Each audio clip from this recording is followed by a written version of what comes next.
Ladies and gentlemen, this is the Insinkerator Evolution Compact Semi-Premium Garbage Disposal. I'm really happy to be finally installing something better than what the builder of my home considers good enough. Inside the box, we do have most of what we'll need to either install this product from scratch or replace an existing 3-bolt style disposal, with the notable exception of a power cord. In this video, we're going to run over installation, run some before and after decibel checks, and then see how well it grinds.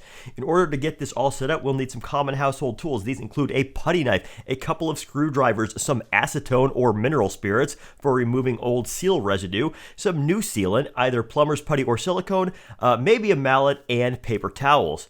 This Evolution model will be replacing the builder's grade Badger 500 that currently sits under my sink. In my case, the unit still technically works but does trip the ground fault protected circuit quite frequently, leading me to believe there's some current leaking in the unit, thus necessitating the need for replacement. The very first thing we're going to do here is remove the P-trap. That is the U-shaped piece of pipe that sits between your disposal and your sewer line. If it were not there, you'd get some nasty smells creeping out, so be glad you have one. That said, don't be surprised when you remove it and see some grossness. After all, it is the first piece of plumbing that sees your ground up food waste and whatever else you launch down the drain.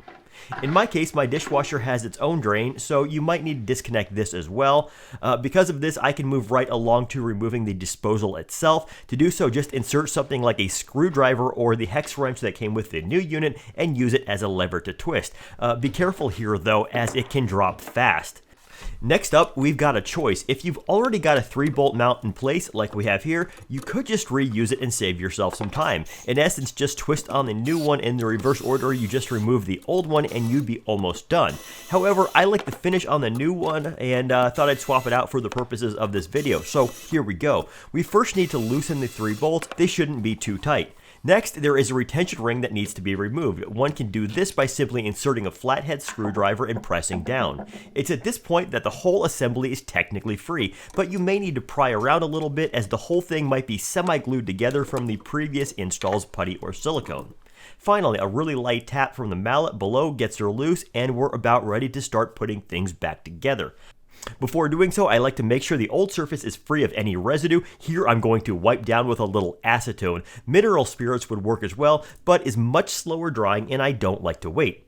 Now, I did mention earlier that the new Evolution does not come with a power cord. I consider this very inconsiderate of Insinkerator. It also puts the onus on the new owner to perform some electrical work in what is ultimately a tiny junction box. To perform this task, I'm going to salvage the old cord. We need to remove the cover plate, which is held on by a small Phillips head machine screw, untwist the wire nuts, and then yank out this weird strain relief the builder used. I think it's an ENT fitting, but I'm not actually sure. And now we can finally move onto the new unit. To manage the cord, I'm going to use a 3/8 inch threaded non-metallic cable clamp for a 1/2 inch knockout, aka the thing you use to secure Romex to a metal junction box. It just so happens that it screws right into the cord opening. If your old disposal doesn't have one, you could pick this up at any hardware store for less than $1. Or if you purchased a garbage disposal power cord, it should come with one. Once that's in place, thread the cord through, wire nut the white and black conductors to the cord, and then fasten the green ground wire to the appliance with the included green screw. Then put the cover plate back on, tighten the cable clamp screws, and we can move on. It's at this point you'll want to install the discharge plumbing. I'm using the 90-degree black fitting as my disposal connects directly to the P-trap. Depending on your situation, you may need to use the included white straight fitting to get to where you need to go. In either case, it just gets held in place with a spring clamp applied over a rubber gasket. Now we've reached the stage where you need to decide, silicone or putty. Honestly, either works perfectly fine. I'm using silicone because I had it lying around. If I had putty, I would have done the same. That said, if I had neither, I'd still go silicone. Drawbacks mainly have to do with installation. It's messier to work with, and it puts you on something of a clock. Putty is easier to install, and you can do so at your leisure, but some say that it cracks over time. Whichever way you go, don't get stingy with it. Make sure to apply a nice thick bead around the flange. Whatever excess squeezes out, we can clean up. That said, once it's applied, the clock starts. Despite being kind of slow to cure, it does skin over quicker than you'd think, so move fast. Drop it in the sink opening and then place a weight over it, like the disposal itself. This helps it from popping up when you're trying to reattach the locking ring below. Reassemble the 3-bolt hardware in the reverse order we removed it, but don't fully tighten yet. Before committing, I like to look at it from above and make sure the logos and such are aligned to the front of the sink. It would look pretty amateur if the words Insinkerator were facing away from the user. Once that's confirmed, go ahead and tighten, clean up any squeeze out with some paper towels and acetone, and then take a breath as we're almost done. Now, supporting the unit with one hand on the bottom and the other on the lock ring, go ahead and twist into place. Don't worry too much about the unit's orientation when first placing it because the disposal can rotate. Once it's pretty much where you want it, reattach the P-trap, but do so while it's loose enough to still rotate. After the plumbing is secure, fully tighten the disposal. I like to use 2 screwdrivers here, one holding the flange in place and the other on the disposal's lock ring. I do this so the previously aligned flange doesn't inadvertently rotate and mess up your topside logo alignment. After a final acetone wipe to keep things shiny, it's time for the hard part. Waiting.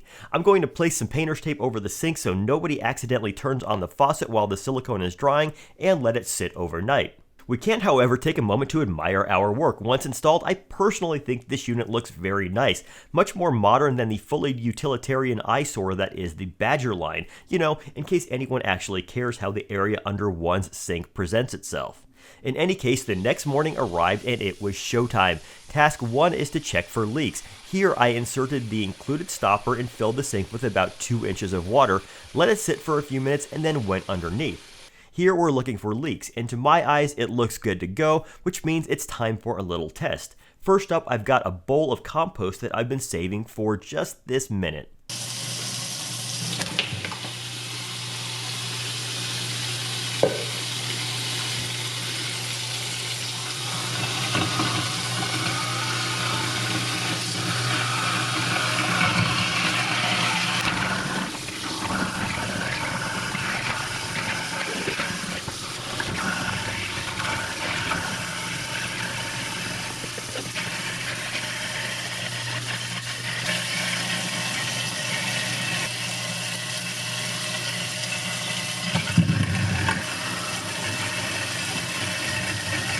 Well, that all went down no problem. Next up, I'm going to sacrifice some spaghetti. Here I'm going to be paying attention to how loud this product is. After all, that's kind of this unit's selling feature. To measure, I've got my decibel meter synced with my camera.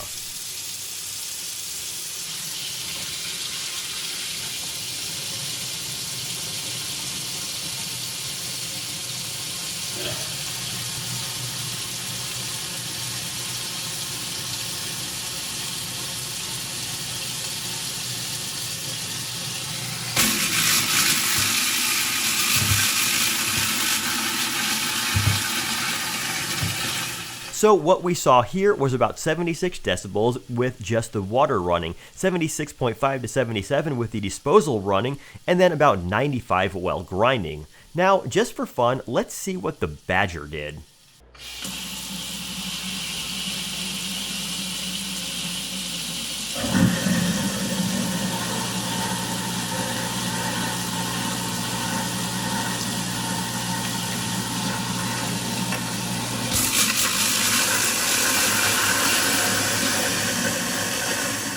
Very, very interesting. With the water running here, I'm seeing 74, with the disposal 76.5 to 77, and while grinding about 95. I think the water itself was a little louder on the evolution test because that unit's strainer has a slightly different shape and the stream hits it differently. But the bottom line is that objectively, there's not much difference in volume between the two. I find this very odd because subjectively, the Evolution Compact sounds much quieter than the Badger. Let's also not forget that the Evolution is a 1/4 horsepower more powerful. That said, here is my personal theory. The Evolution sounds quieter because it runs at a lower pitch. For an extreme example, consider a whistle versus a bass guitar. Both are technically very loud, but the whistle is piercing and thus more bothersome, while the bass is pleasant and thus less bothersome. Overall, despite being disappointed with the technical result, I'm very happy with the perceived result. At the end of the day, you're the one that has to listen to it, not some decibel meter. Otherwise, build quality is nice and installation is pretty much identical to any other garbage disposal, so I'm giving the Insinkerator Evolution Compact a qualified thumbs up. Okay, that's all I had for today. Take care.